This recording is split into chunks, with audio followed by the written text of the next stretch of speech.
Bismillahirrahmanirrahim. Assalamualaikum. Selamat pagi anak soleh dan soleha. Ketemu lagi bersama Budian di pembelajaran tematik. Hari ini kita masih membahas tema 2 subtema 1, yaitu mengenai sumber energi. Sebelum kita mulai belajar, mari kita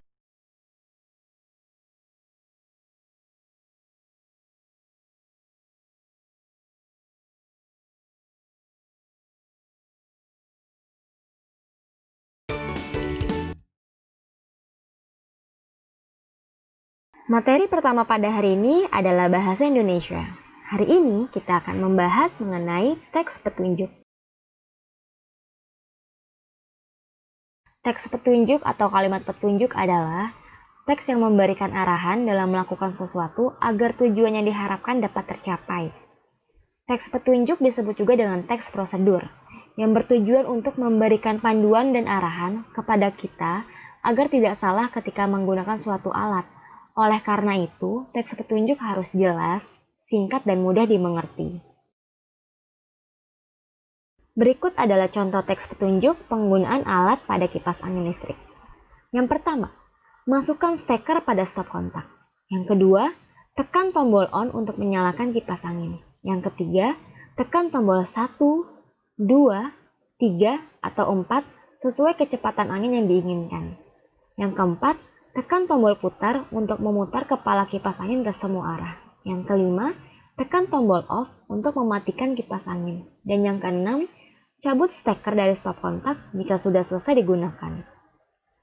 Dapatkah kalian membuat teks petunjuk seperti pada contoh?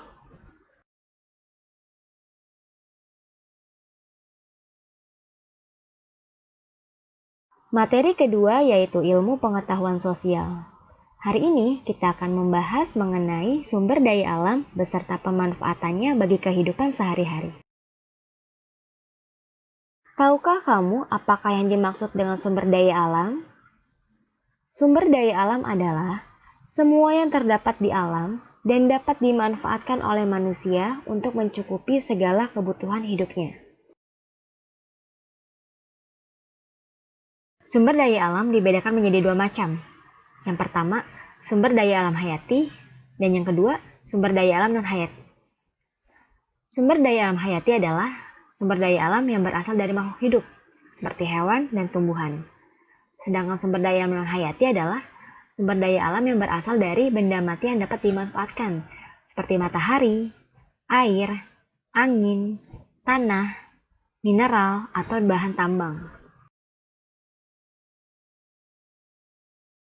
Sumber daya alam dapat dibedakan berdasarkan ketersediaannya. Yang pertama, sumber daya alam kekal. Yang kedua, sumber daya alam yang dapat diperbarui. Yang ketiga, sumber daya alam yang tidak dapat diperbarui.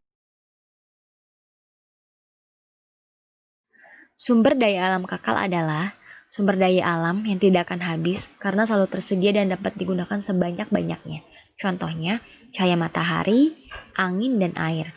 Sedangkan sumber daya alam yang dapat diperbarui adalah sumber daya alam yang dapat diusahakan kembali keberadaannya jika habis. Contohnya, tumbuhan, hewan, air, udara, dan zat hara. Nah, sumber daya alam yang dapat diperbarui ini dapat digunakan atau dimanfaatkan sebagai bahan pangan, bahan sandang, bahkan obat-obatan tradisional. Berikutnya ada sumber daya alam yang tidak dapat diperbarui, adalah sumber daya alam yang dapat habis jika digunakan terus-menerus. Contohnya, minyak bumi, gas alam, batu bara, barang tambang mineral, dan barang tambang non-mineral.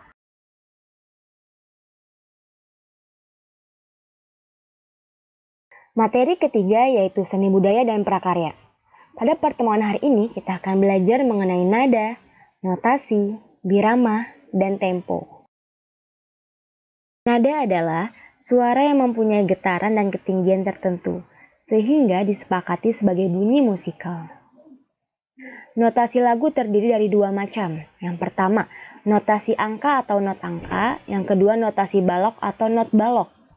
Notasi angka adalah penulisan suatu karya musik pada kertas dengan menggunakan angka sebagai simbolnya. Sedangkan notasi balok adalah sistem penulisan lagu atau karya musik lainnya yang dituangkan dalam bentuk gambar. Coba kita lihat gambar di sebelah kiri. Itu adalah salah satu contoh penulisan not balok. Berikut adalah contoh penulisan notasi angka. Pada bagian sebelah kiri, menunjukkan penulisan untuk nada rendah, karena ada tanda titik di bawah angka. Pada bagian tengah, merupakan penulisan nada sedang, karena tidak memiliki tanda titik di atas ataupun di bawah angka. Pada bagian kanan, menunjukkan penulisan untuk nada tinggi, karena memiliki tanda titik di atas angka.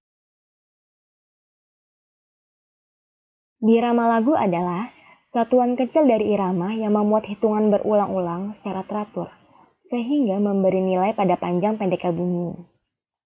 Pernahkah kalian melihat penulisan 4/4 pada suatu lagu? Hal tersebut mempunyai arti satu birama terdapat 4 ketukan. Tempo adalah kecepatan dalam menyanyikan sebuah lagu. Fungsi tanda tempo yang pertama menyatakan kecepatan tepat saat memainkan atau menyanyikan sebuah lagu. Yang kedua menunjukkan cepat atau lambatnya suatu lagu. Alat pengukur kecepatan tempo disebut metronom.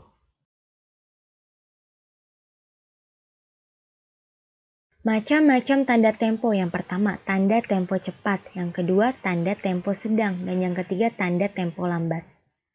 Dapatkah kalian bernyanyi sesuai dengan tempo suatu lagu?